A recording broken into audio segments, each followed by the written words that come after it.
Yeah. Oops. Maybe they were wrong on that. With prayer, I think prayer is like masturbation. It only makes you feel good. You know, the other way that it's like masturbation is that you should do it at home In your closet. and not in public schools. Or at least go to the bathroom. Right. Hide out somewhere, right? Promotion of intelligent design, this Ben Stein movie, right?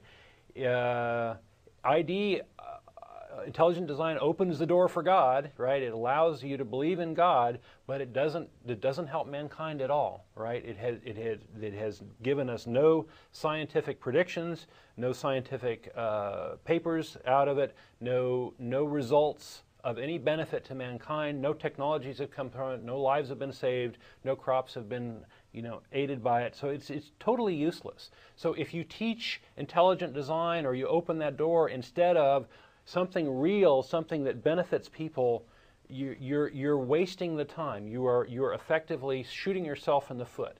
And that's one of the reasons we object for it. Is it has no value whatsoever, except it opens the door for God. And who needs God?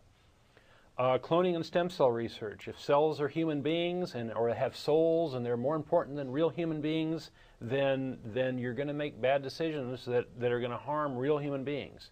One solution to the stem cell thing is to label the cures that comes out of stem cell research and the people who are opposed to it, and make sure they don't come in contact with each other. Very simple solution, right? So people who are against stem cell research don't get any benefit from it.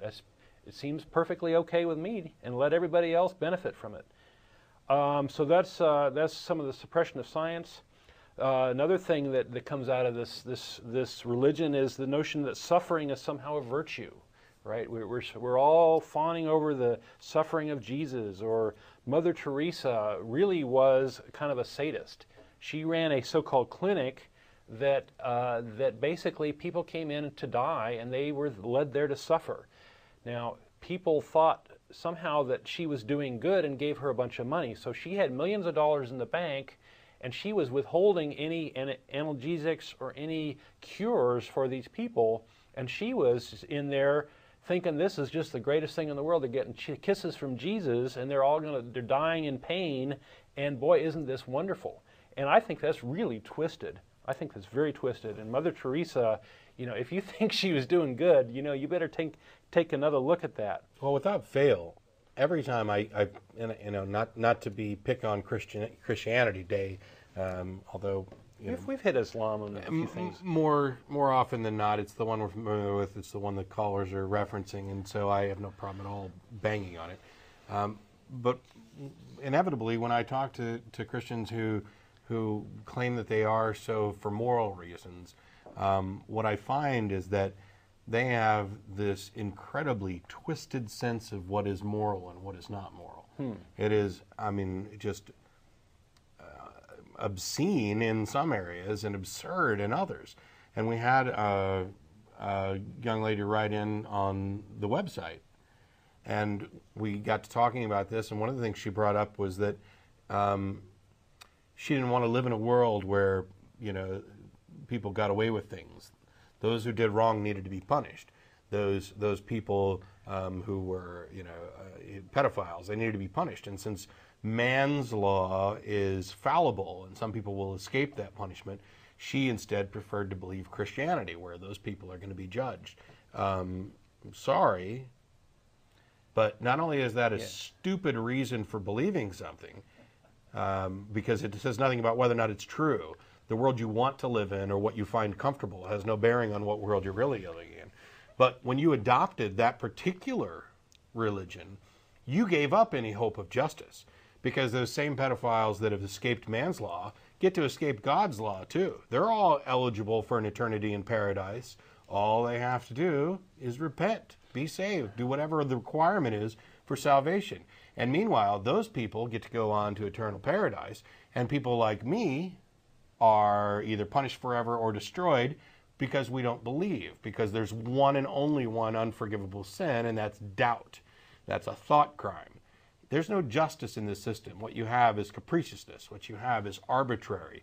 A God picks and chooses who it's going to save based on, in some cases, on deeds, and in some cases on faith, and in some cases on, you know, what day of the week is it? Whatever kind of arbitrary decision can be made. I wrote something that I read on the nonprofits that I'm not going to read today. It's entirely too long. But there were some points made in there. You haven't if you've accepted, like Christianity, on a sense of justice, you haven't accepted a cosmic sense of justice that alleviates the problem. You've accepted one that you believe alleviates the problem for you. It's a selfish justification that shows no regard for real matters of justice. It's the height of arrogance and your desire to feel special because somebody up there thinks you're special.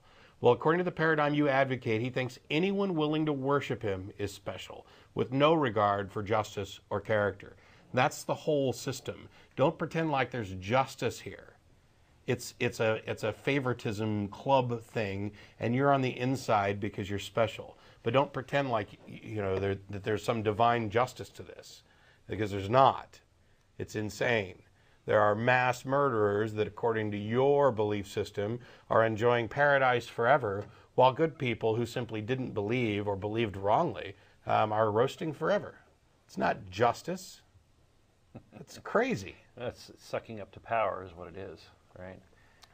Ooh, you are so big. Ooh, you are. Let me worship you, please. I want to be a slave. Right.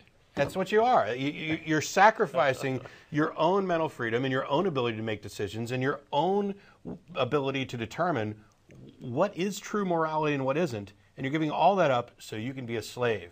And you want to be a slave, evidently, forever. Because I can't think of any redeeming quality about a heaven where you're, you know, spending eternity in servility. But, you know. Yeah. So that was V Curious on our website? Yeah. Okay. Yeah. I tussled with him or her for quite a while myself and got frustrated.